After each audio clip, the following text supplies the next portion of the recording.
Good day wherever you are, and welcome back to Below the Curve Gaming.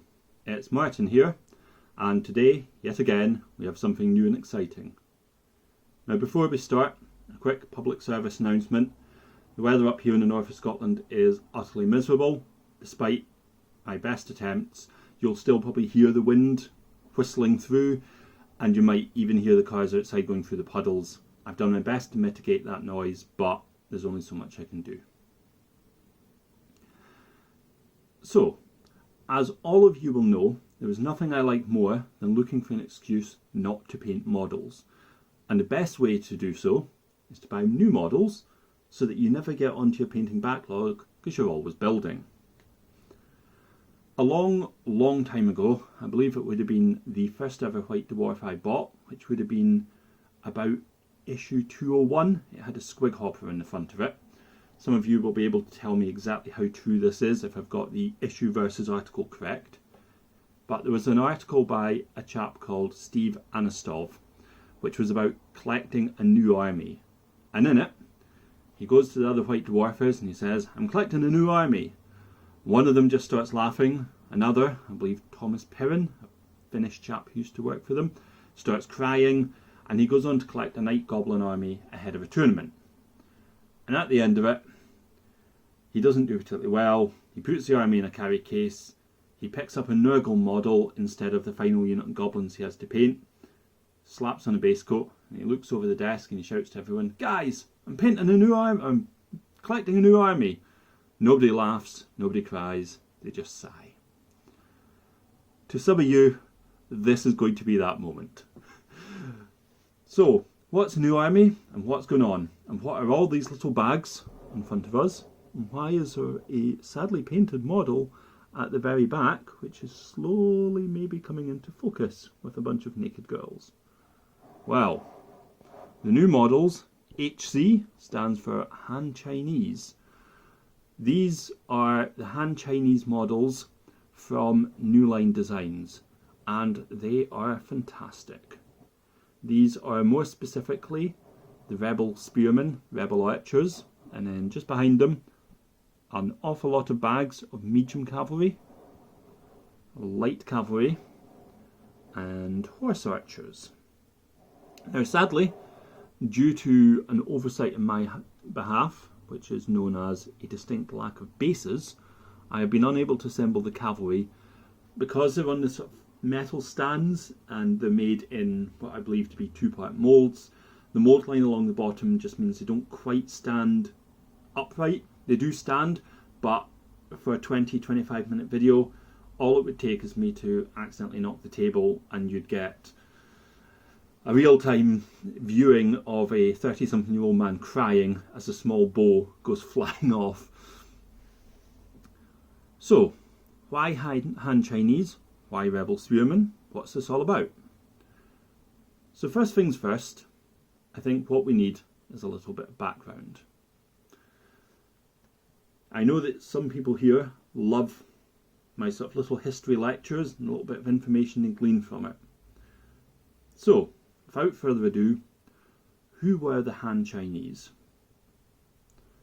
The Han Chinese was the empire that spanned from about 220 BC through to technically 226 AD, but realistically it was through to about 190 AD.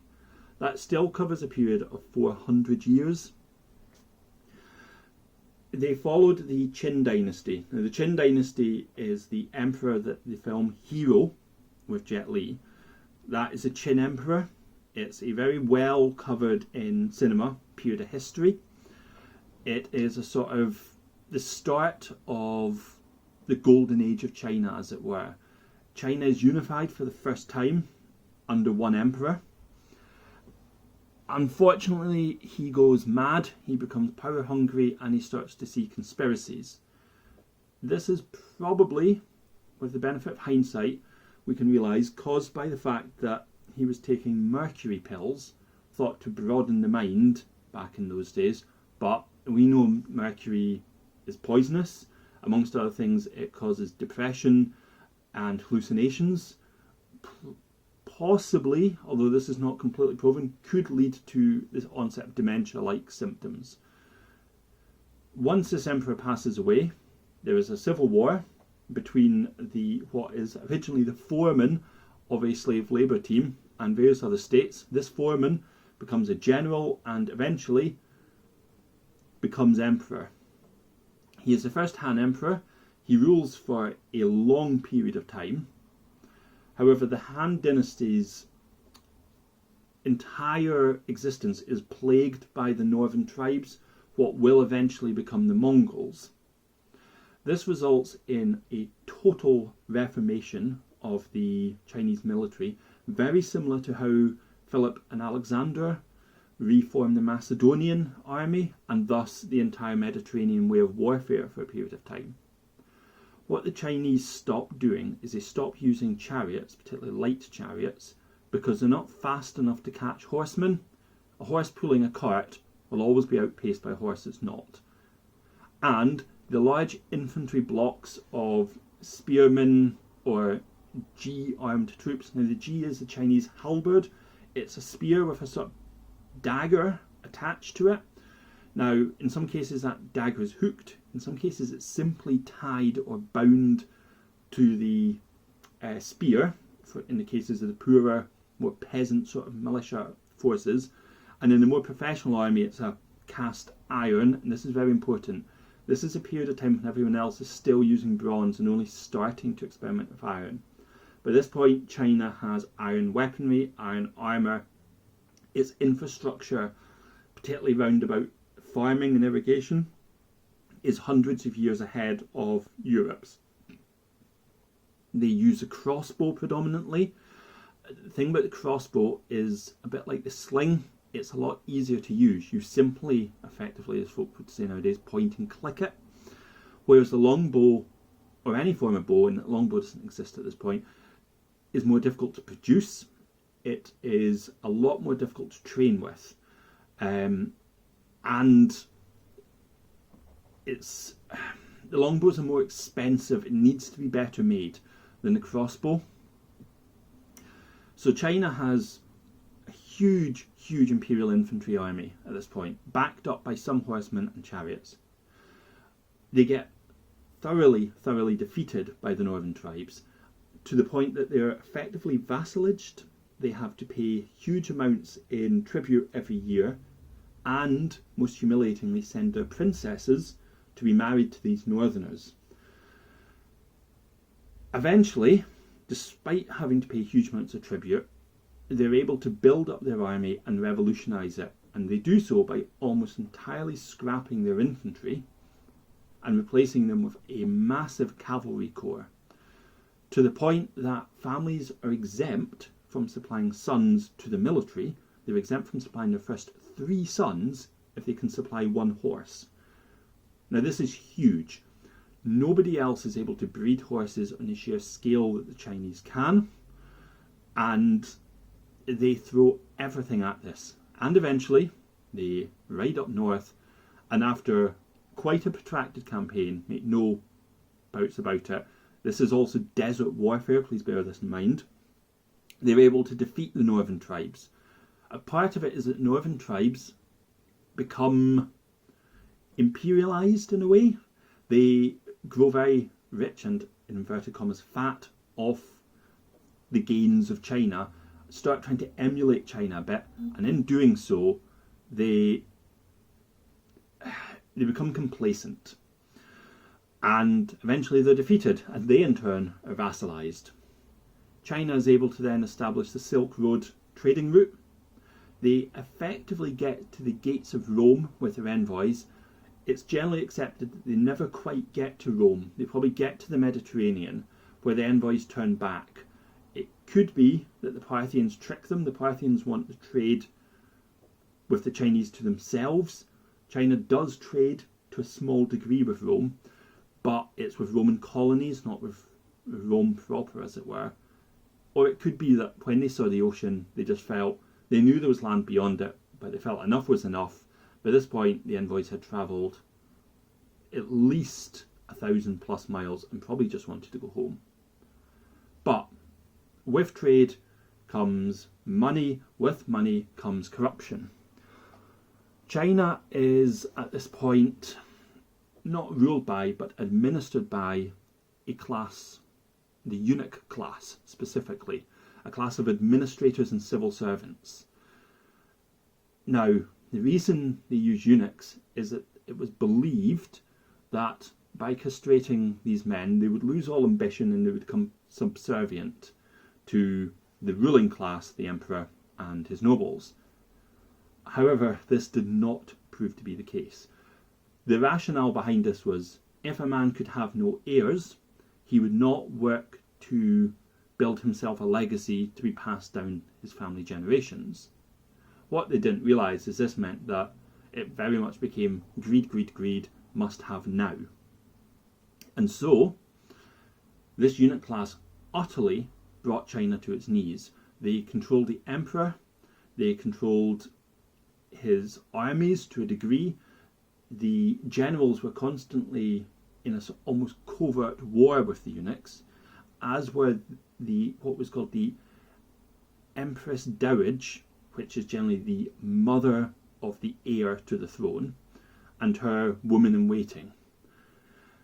And there was this shadow war playing out, which the eunuchs were just about winning, but what it was doing was paralysing the empire, and troops were being sent off on suicide missions if the generals fell foul of either the eunuchs or the Empress Dowagers. China started going through quite a lot of emperors who were dying at very young ages, generally from poisoning. And bear in mind, emperors would have a wife, several concubines, sometimes a second wife, so there'd be a lot of potential heirs, and this shadow war was claiming the lives of a lot of young children. There was an emperor crowned at something like 18 weeks old. He never even saw his first birthday. It was horrific. And as a result, China was coming apart, and the people who were suffering the most was the peasant population. As always happens, the common people are the ones who suffer. Taxes were going up and up and up. Conscription was going through the roof, meaning that then fields were not being tended, crops were not being properly harvested, food was going to waste, and what food was being harvested was being immediately taken as tribute. There was villages at a time were dying, and there was no end in sight. Now, one of China's defining features as a country, apart from the fact that it is utterly defensible by a desert to the north, mountains to the west, and mountains to the south, with an ocean to the east, is that it is cut through by two massive rivers. The Yangtze, I probably pronounced that wrong, the longest river in Asia and the third longest river in the world behind the Amazon and the Nile, and the Yellow River. Now, the Yangtze has ran its course from the southwest of China up to central China, undisturbed, unchanging for millennia. It comes out at the same point that the Yangtze originally came out when it effectively started flowing. This is phenomenal. It is one of the most stable waterways on the planet. The Yellow River, however, flows through a lot of silt plains. This is what gives it its very distinctive muddy yellow colour, almost tau-stepped ochre for those of you who paint with Games Workshop paints. And this means that the silt is a very soft, very absorbent material, and with water flowing, it bursts its banks the length and breadth of it at least once a century. Now, in some ways, a bit like the Nile, this is good, it fertilises the land. However, it bursts with devastating effect in the way that the Nile doesn't. The Egyptians very quickly realised the importance of the Nile floods and constructed their country around them. China, by its sheer scale, was unable to do the same thing. At the time when everything is falling apart, so about 160 onwards, these floods start, and round about 180 they are devastating. China is starving. Its most fertile lands are suddenly washed away, and rice grows in paddy fields. Paddy fields are under, I believe it's about 18 inches of water, but they're gone. More to point, the grain, do not believe that China is a country that simply exists on rice. That is wholly untrue, particularly in this much earlier time. Their grain supplies are just washed away. Village granaries, gone, the whole shebang. And in this, just to cap everything off, there was a plague, particularly poetic given the current situation. And there just seems to be no cure. And then along comes three brothers, one much elder than the other two, or a few years elder. I'm not entirely sure of their age, and right now I don't have their names, so we're just going to go with the three brothers. They are faith healers. However, for whatever reason, they are very effective faith healers, and they're able to cure the plagues in the areas they go to. Now, there could be things like isolating people. There could be the fact that it actually had run its due. There also could be things like clean water, etc., etc. But we also know that most pharmaceutical drugs are based off plants originally, and they work. So somehow these people in the northern area of China, to the north of the Yellow River, are able to start healing the population. The oldest believes that the time of the azure sun, the emperor, the blue sky, has ended, and that in order to save China there needs to be a rebellion, the time of the yellow sun or the yellow sky. He and his brothers begin to foment rebellion in the north, and in order to denote who is on their side, members of the rebellion will tie a piece of yellow cloth somewhere to their clothing. This becomes known as the Rebellion of the Yellow Headdress or Yellow Headband, or in total war and in popular culture, the Yellow Turban. Now, we're not talking turban as in the Sikh headwear, we're more referring to a bandana or a sort of a cloth cap. But this is where the Yellow Turban Rebellion begins. This is probably the first instance of proper communism. It is very much an ideal of a people state, and that the people will rise up, take control. Despite having nominal leaders, it will be a people-controlled state, as I said, afterwards. It is, however, ruthlessly crushed. The eunuchs find out about it early. Armies are dispatched. The first wave of armies are defeated because in amongst these peasant rebels there are hardened veteran soldiers who have defected. However, as with all these things, as the veteran soldiers start to be killed in battle, they are not replaced with the same caliber. The army is not, the Yellow Turban Rebellion is not an army in the conventional sense. It is a large group, hundreds and hundreds of thousands of people take part. However, they're not trained, they're not training, and so slowly, step by step, they're beaten, they're driven back. The emperor, generally through his eunuchs, calls on every warlord available. Legendary names such as Tao Tao, Liu Bei, Dongzhu, Sun Jin, just to name a few. These characters who will go on to become pivotal in the Romance of the Three Kingdoms and what becomes known as the War of the Three Kingdoms following this, cut their teeth in this rebellion, make names for themselves at the expense of the peasant population. The rebellion itself lasts about 2 years and is roundly crushed. However, as an ideal, it pops up again and again over about the next 10 or so years, and beyond that there are still instances of people popping up calling themselves Yellow Turbans or Yellow Headband rebels. I've decided, upon reading the Romance of the Three Kingdoms, and the fact that Ben and I were playing Total War Three Kingdoms, and we've always been very much in love with ancient China and ancient Japan, we decided we were going to do armies from this time period as something a bit different from the Mediterranean armies, and I decided to do the Yellow Turban Rebellion.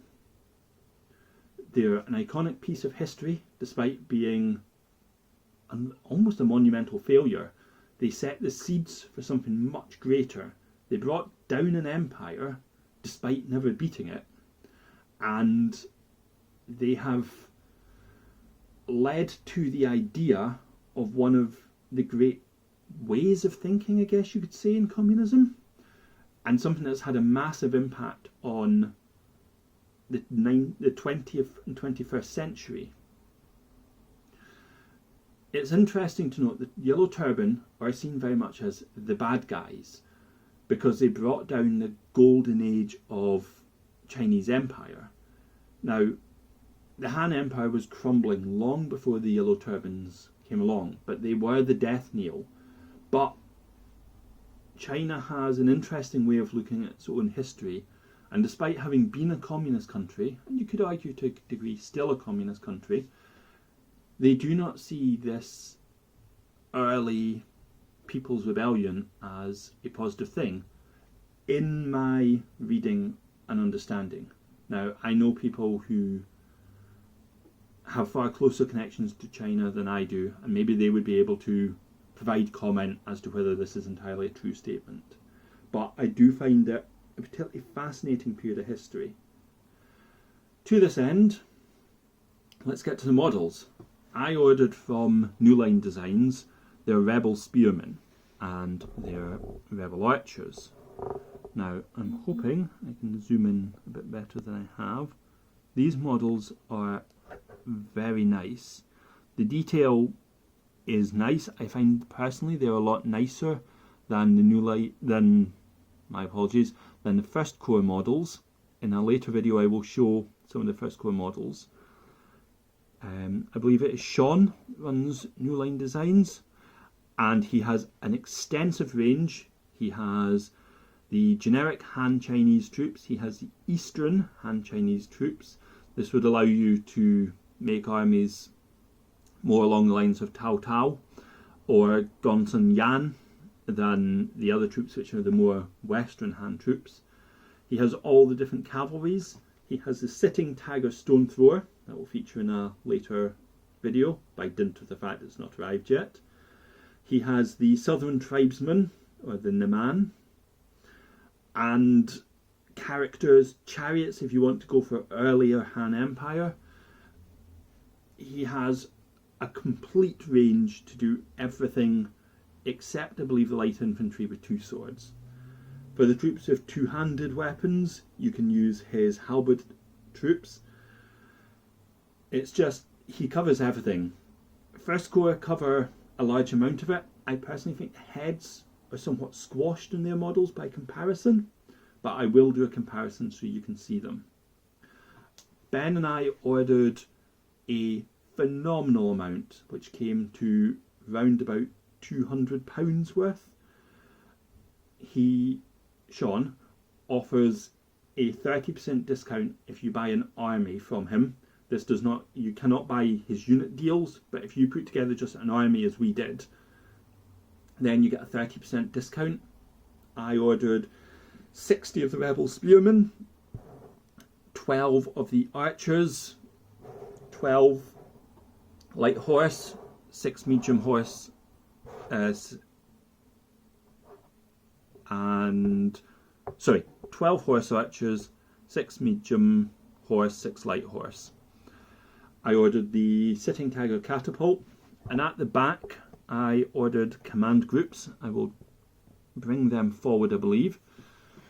So I ordered the generic command group. So this features 2 hornblowers, 2 sergeants, 2 standard bearers. Very nice models.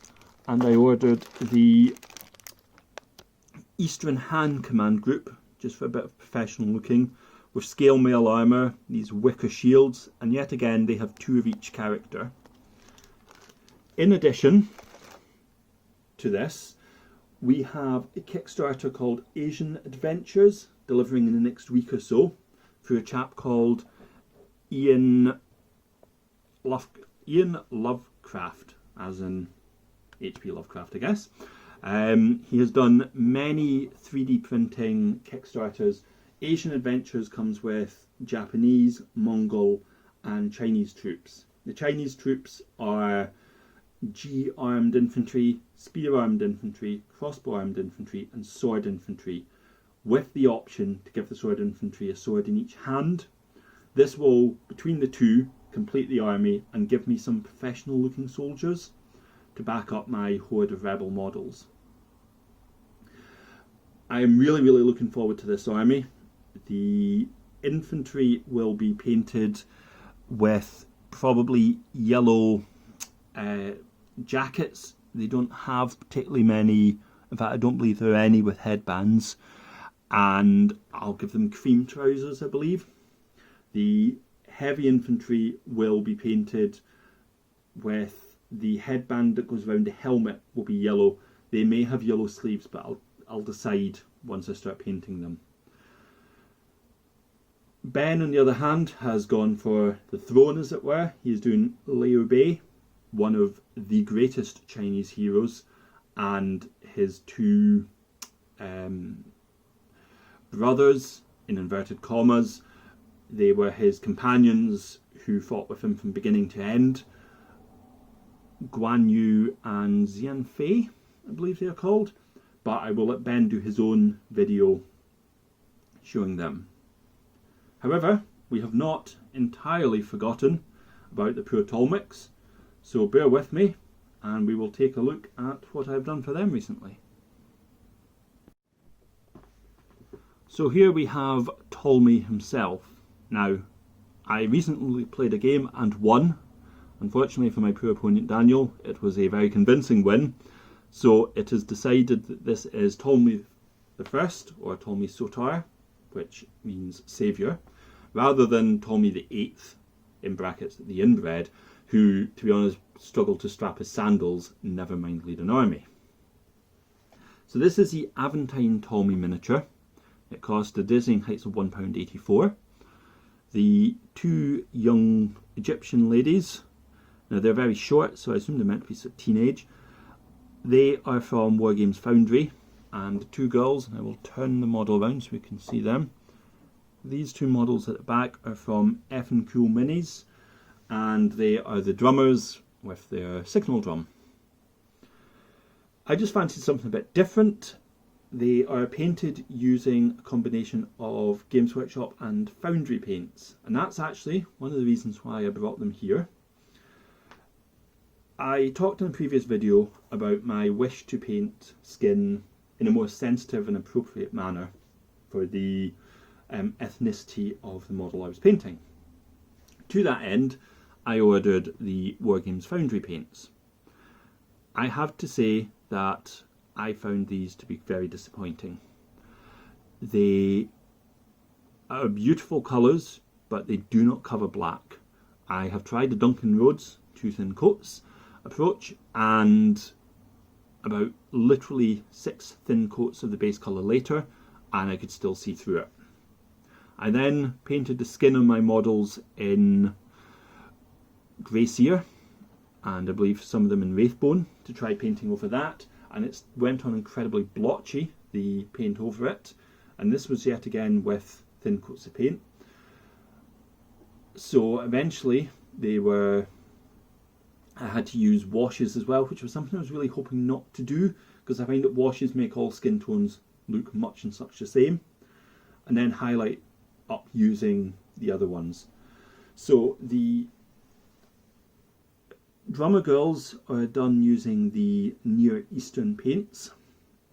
The Egyptian girls are done using the North African paints, and Ptolemy himself is painted using the Mediterranean paints.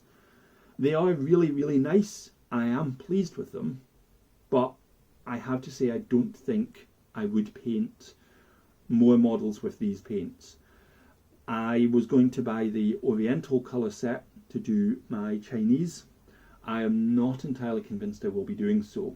I intend to have the army sprayed grey cere so I can do it in contrast paint, but I am not sure I want to spend that much time footering, for lack of a better expression, with layers upon layers of paint that should be covering and put simply isn't.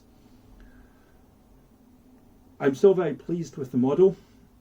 Between this, the 2 pike phalanxes that I've just about got finished, my elephant and my light cavalry, I have a completely painted division. Ben has a completely painted division as well, however his is far larger than mine. Oh, and my Nagoni archers. And I can't help but feel his looks a little bit more impressive. He has shield decals, mine don't, and some of mine haven't quite turned out as well as I'd hope, but hey ho. But I am very pleased with them. I thought I'd give a wee bit of information on Ptolemy himself.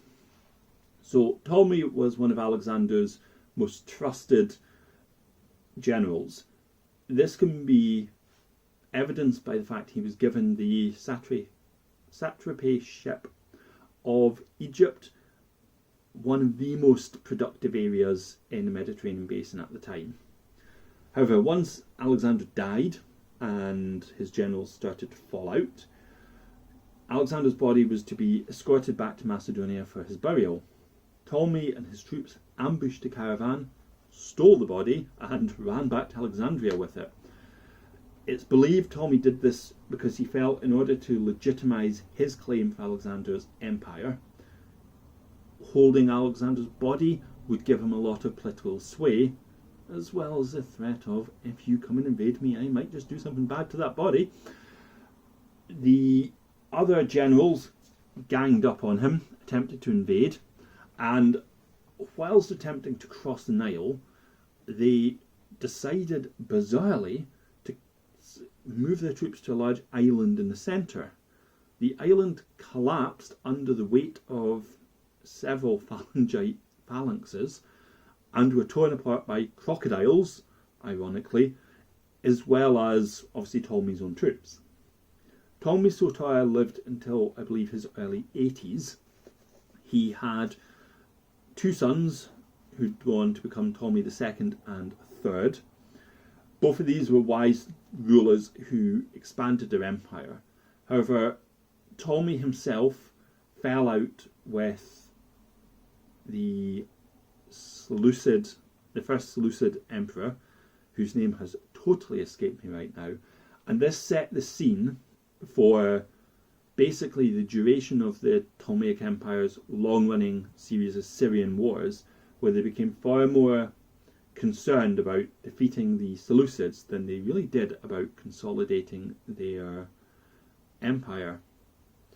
Ptolemy was married to a woman he had been married to prior to becoming pharaoh, king, emperor, whatever one wishes to call it, of the Ptolemaic Empire.